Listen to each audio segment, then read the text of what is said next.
এই সময়গুলো না এখন আমাদের কাছে শুধু স্মৃতি। হ্যালো এভরিওয়ান, আসসালামু আলাইকুম। এখানে যাদের যাদের দেখছেন তারা সবাই হচ্ছে আমার স্কুল কলেজের ফ্রেন্ড। তাদের সাথে এখন আর আমার তেমন কোনো যোগাযোগ হয় না, কারণ সবাই বিচ্ছিন্ন হয়ে গেছে। শুধুমাত্র স্কুল ফ্রেন্ড যারা, তাদের সাথে আমার দেখা হয়। কথায় আছে না, স্কুল কলেজের সময়গুলো হচ্ছে গোল্ডেন ডেজ। আসলেই তাই। সেদিন তারা সবাই আমার বাসায় আসছিল। আসলে আমরা ছোটখাটো একটা গেট টুগেদার অ্যারেঞ্জ করেছিলাম, আর সেটা ছিল খিচুড়ি আর ভর্তার।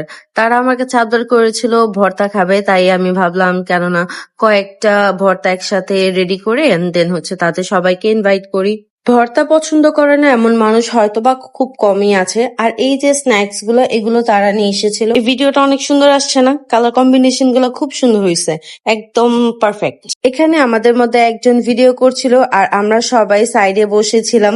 ভিডিও শেষ হবে, দেন হচ্ছে আমরা সবাই খাবার খাবো। তারা সবাই আমার কাছে অনেক ইম্পর্ট্যান্ট, কারণ যখন যখন আমি তাদের সাথে দেখা করতাম তখনই আমি অনেক হ্যাপি থাকতাম। একটা মানুষকে দুই ধরনের সম্পর্ক অনেক ভালো রাখতে পারে। একটা হচ্ছে তার হাজবেন্ড, যদি বন্ধুর মতো হয়। আরেকটা হচ্ছে তার নিজের বন্ধুরা। আমি তো আলহামদুলিল্লাহ দুইটাই পেয়েছি। আমার বন্ধুর মতো হাজবেন্ডও পেয়েছি, প্লাস হচ্ছে আমার বান্ধবীদেরও পেয়েছি মনের মতো। এখানে তাদের মধ্যে কেউ ঢাকার বাইরে চলে গিয়েছে, কেউ দেশের বাইরে চলে গিয়েছে, আবার কেউ হচ্ছে ব্যস্ত হয়ে গিয়েছে। তার জন্য তাদের সাথে এখন আর দেখা হয় না। তাদের সবাইকে অনেক বেশি মিস করি, আবার কবে দেখা হবে জানি না। আর এই তো আমরা সবাই এখন এক ফ্রেমে, এখানে সবাই আছে মোটামুটি। এই ছিল সবার একসাথে আমাদের লাস্ট দেখা। এরপরে আর কখনো হয়তোবা একসাথে এইভাবে দেখা হয়নি। আর এখন হচ্ছে আমরা খাবার দাবার সবগুলো একসাথে রেখে খেতে বসবো। তারা সবাই না আসলে অনেক বেশি ভালো। নর্মালি মানুষ গেস্ট আসলে তাদেরকে নিজে সার্ভ করে, আর আমি এখানে তাদের উপরেই ছেড়ে দিয়েছি।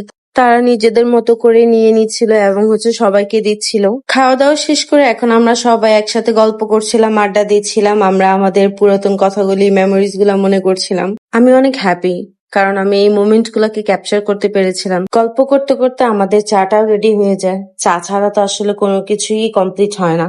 এন্ড দেন হচ্ছে আমরা সবাই একসাথে চাটাকে এনজয় করি। চা এনজয় করে আমরা আমাদের যে কেকটা এনেছিলাম সেই কেকটা কাটবো। তার আগে আমি এই কেকটা নিয়ে একটা ভিডিও করে নিয়েছিলাম। কেকটা আসলে এত মজার আর এত সুন্দর দেখতে। আমি আমার সব কেকগুলো এই কেকস ওয়ার্ল্ড থেকেই নেই। আর এখন হচ্ছে আমাদের কেক কাটিং এর পালা। আমরা এখন কেক কাট করব। আমাদের যে বাচ্চাগুলা তাদের দিয়ে কাটাইতে চেয়েছিলাম, বাট যেহেতু আমার কোলে রিভান, তাই আমি ওকে কোলে নিয়ে বসে কেক কাটিং করছি। এভাবে আজকের দিনটি আমরা সবাই একসাথে খুব মজা আনন্দের সাথে স্পেন্ড করলাম।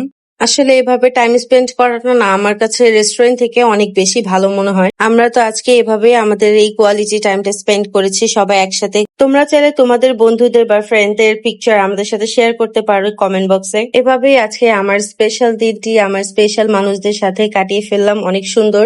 তো তোমরাও জানাতে পারো কেমন হয়েছে ভিডিওটি। আমি প্রে করব যেন ভবিষ্যতে আরো আমরা এরকম কোয়ালিটি টাইম পাই একসাথে। আমাদের সবার উচিত যখন যে সময়টাই পাই সেটাকে অনেক ভালোভাবে এনজয় করা, কারণ ভবিষ্যতে আসলে এরকম সময় সবসময় পাওয়া যায় না। আজকের জন্য এই পর্যন্ত। আল্লাহ হাফেজ।